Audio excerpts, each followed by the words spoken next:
welcome to this FPL Gameweek 32 team selection video with me, Holly Shand. It's been an eventful midweek of Premier League action, so lots to discuss, including my transfer plans, team selection and captaincy. Help me get this one to 500 likes and subscribe to the channel. Let's get into it. Starting off then with how my Game Week 31 is going, and it's definitely a mixed bag as things stand. The highlight was the 11-point haul from Mark Flecken of Brentford. I was not expecting much from my defence this week, which has been a common trend for a few weeks, but he stepped up with a clean sheet, 6 saves and 3 bonus points to bag an 11-point haul. Gabriel also kept yet another clean sheet in my defence. How good has that Arsenal defence been this season? 3 clean sheets in 4 now. And it's one of those that I feel like just having one Arsenal defender is perhaps not enough at the moment. Reguilon came on as a sub for a 1-pointer, which was a concern, back from suspension, but not back in the squad, which was a surprise really because he was unlucky to get that red card a few game weeks ago.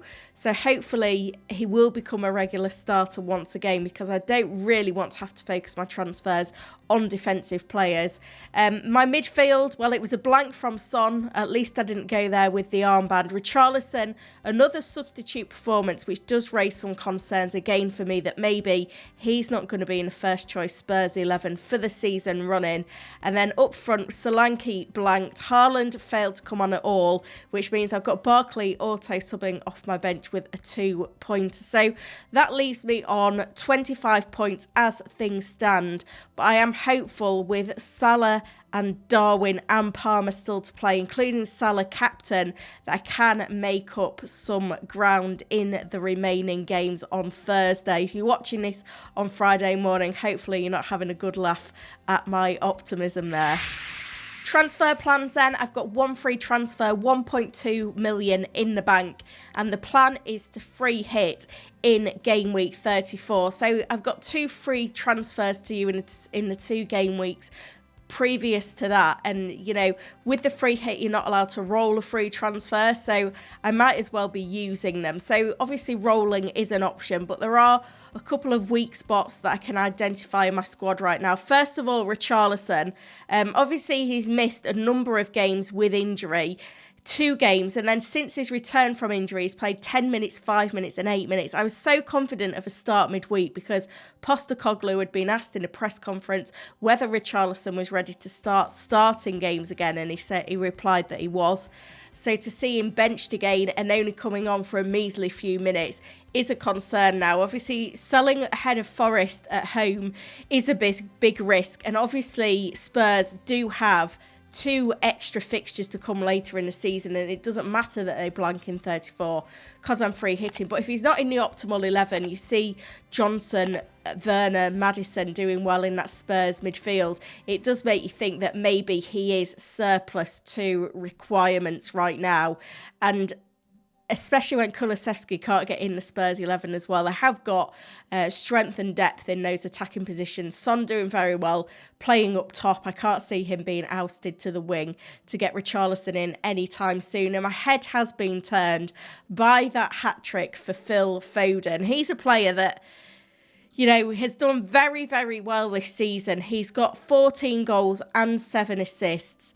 We've got to bear in mind that he's got an extra fixture during the season running as well. He's actually now the highest scoring midfielder in the game as things stand. So I am very tempted to Kneejerk to get him back in. I've got exact funds to do it, so I do need to keep an eye on price changes on Thursday. Obviously, a lot can change with the matches that occur tonight, but it is probably my top transfer as things stand over rolling. I would also like to get another Arsenal defender in, but the only way I could do that is by selling Alfie Doughty or Pau Torres to upgrade to White or Saliba. I know White's obviously the one that's got the most goal involvements this season, the most points this season, but I just trust the Arsenal centre-backs a bit more to start every single game in the run-in, which is why I probably lean towards Saliba if I made the move. I find that every time Arsenal keep a clean sheet, I'm not really gaining in fantasy points right now. But you know, making that move, it doesn't really set me up as well for building towards that double game week 37, because obviously Arsenal don't double again this season, other than in game week 34 where I'm free hitting. So I'm not quite sure whether everything stacks up in favour of making that defensive move. It's probably something that I would like to do, but you can't own all players at the moment.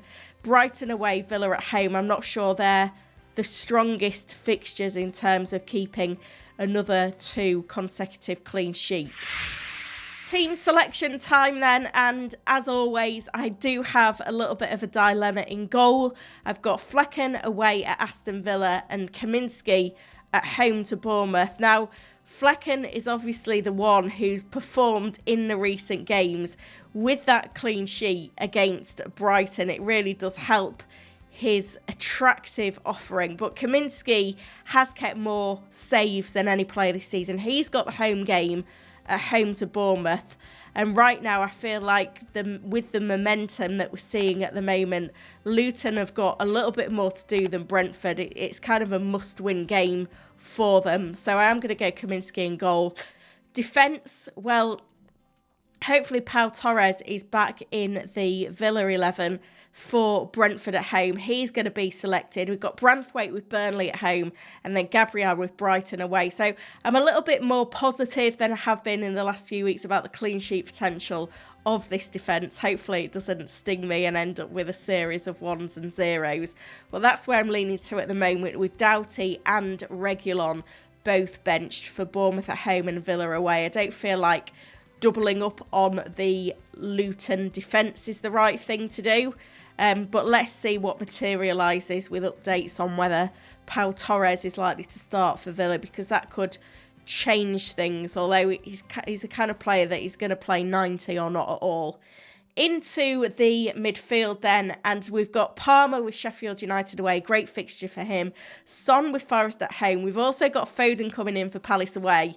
Watch him be benched now by Pep, but you know, he's a player I'm happy to own for the entirety of the season running, so I don't feel like it matters too much to me, that one. And then we've got Salah with Manchester United away, perhaps a tricky looking fixture on paper, but we know how well he can deliver in this fixture. Pairing him with a double up with Darwin as well for that same fixture.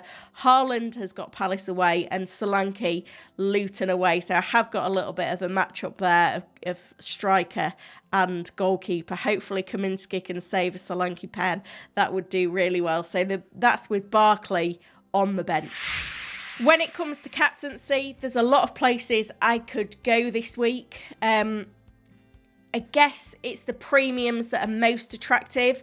Son with the home game against Forest automatically puts him as the go-to. And you look at his recent form, where he's got 2 goals and 2 assists in his last 4 games, it's not difficult to argue with that. But then you look at Cole Palmer, Sheffield United away. I think Sheffield United have actually performed worse at home than they have on the road this season. At the time of recording, Palmer has 3 goals and 2 assists in his last 3 starts. We're still waiting to see the outcome of game week 31 as well. So another enticing prospect got penalties. So it's likely to be between the 2 of them. You know, Salah and Haaland and Solanke probably all still in the conversation as well. But for now, I think it's going to be Captain Son, Vice Captain Palmer. Now, I will be locking in that transfer and captain decision in tomorrow's press conference stream. That comes at Friday, 1 o'clock. Link is in the description to this video. Make sure you hit the notify button so that you're known every time I go live. Make sure that you like this video as well. Subscribe to the channel and drop any dilemmas you've got ahead of game week 32 in the comments, and I'll do my best to answer them. Thank you for watching.